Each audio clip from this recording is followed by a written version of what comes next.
antara takwa, iman, dan ilmu itu semua beriringan, berhubungan, saling jalin kait satu sama lain, saling melengkapi. Iman itu tidak bisa didapatkan, kepercayaan itu tidak bisa didapatkan kecuali ilmunya sudah dimiliki. Tidak mungkin kita percaya akan sesuatu kecuali kita sudah memiliki ilmunya. Dan ketika kita semakin percaya, maka disitulah seorang akan mengarah kepada ketakwaan. Karena agama Islam ini tidak selalunya semuanya bisa dilogika.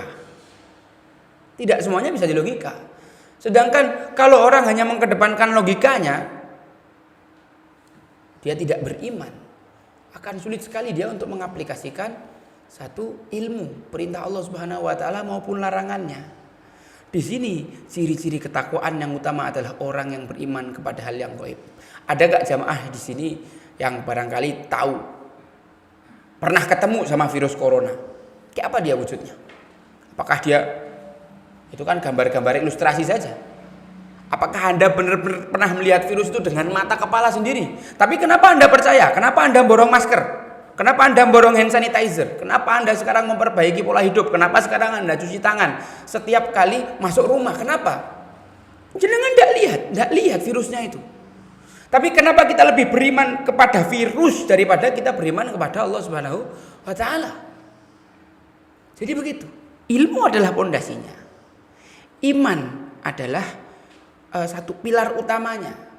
Yang nanti ketika ada beberapa pilar ini dibangun, orang akan mencapai derajat ketakwaan. Dia bisa dengan nyaman mengerjakan perintah dan menjauhi larangannya walaupun dia belum tahu hikmahnya, walaupun dia tidak tahu manfaatnya secara zahir. Jamaah yang dirahmati Allah Subhanahu wa taala, Ibnu Abbas mengatakan, diriwayatkan oleh Imam At-Tabari dalam kitabnya, alladzina yahdaruna anillahi azza wa jalla uqubatah. Orang yang beriman itu adalah orang yang berhati-hati terhadap iqab, hukuman yang Allah Subhanahu wa taala nanti akan berikan. Loh, hukumannya Allah itu kita nggak bisa ngelihat, itu hal yang gaib. Dan mereka itu adalah orang yang mengenali ya'rifuna minal huda, mengerti petunjuk Allah Subhanahu wa taala. Al-Qur'an itu petunjuknya gaib, hanya bisa dirasakan dengan keimanan walaupun tetap dia bisa dinalar dengan akal.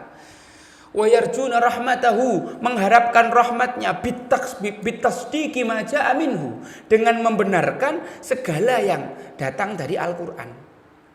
Itulah orang-orang yang beriman. Itulah orang-orang yang disebutkan oleh Ibnu Abbas sebagai alladzina yu'minuna bil ghaibi.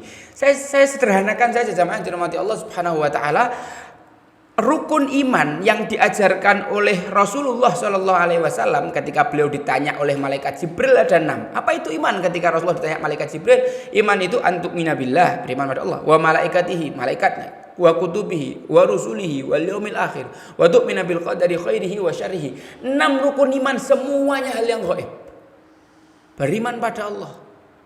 Ya, kita percaya ada Allah. Tapi apakah keimanan kita itu seperti anak TK yang hanya bisa menjawab ketika ditanya, siapa Tuhanmu? Allah. Apakah itu cukup? Saya pikir kita perlu lebih lanjut. Karena ma'rifatullah, mengenal Allah ini adalah satu ilmu yang sangat penting yang nanti akan ditanyakan malaikat di alam kubur. Minimal kita ngerti Allah itu memiliki tauhid rububiyah, tauhid uluhiyah, tauhid asma wa sifat. Oke lah, minimal 3 ini beres. Tauhid rububiyah, Allah itu sebagai Rabb yang mengatur, yang memberi rezeki, yang menciptakan, yang mematikan, yang menghidupkan. Tapi tidak bisa berhenti di situ.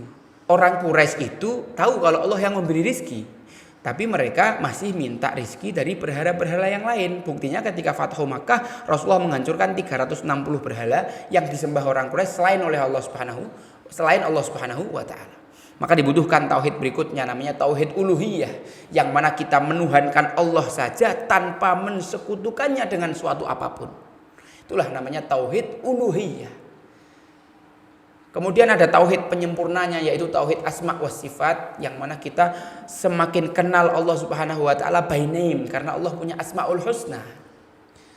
Seperti kata pepatah, tak kenal maka tak sayang. Bagaimana mungkin kita bisa sayang? Bagaimana mungkin kita bisa cinta kepada Allah Subhanahu wa taala kalau kita tidak kenal Allah lewat asmaul husnanya? Kita tidak akan sampai pada derajat khasyah, takut kepada Allah kalau kita tidak kenal bahwa Allah syadidul iqab. Kita tidak mungkin cinta kepada Allah kalau kita tidak tahu kalau Allah itu Ar-Rahmanir Rahim. Seperti apa pemaknaannya?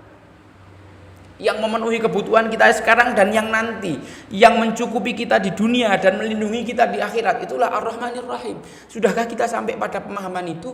Kalau kita sampai pada pemahaman itu, kita akan semakin mantap keyakinan dan keimanan kita kepada hal yang gaib. Ketika Allah Subhanahu wa taala suruh A, enggak pakai tapi lagi, sami'na wa ata'na. Bukan sami'na wa asaina seperti orang Yahudi, bukan sami'na wa tak pikir-pikir dulu, bukan seperti sami'na wa ata'na.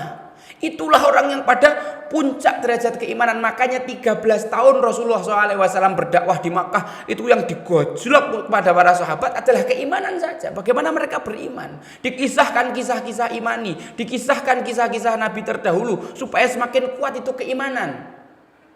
Tidak ada di fase Makkah itu larangan minum khamar. Para sahabat masih minum khamar sampai di fase Madinah. Bukan berarti saya nyuruh dengan minum khamar, bukan. Tapi segala sesuatu ada prioritasnya.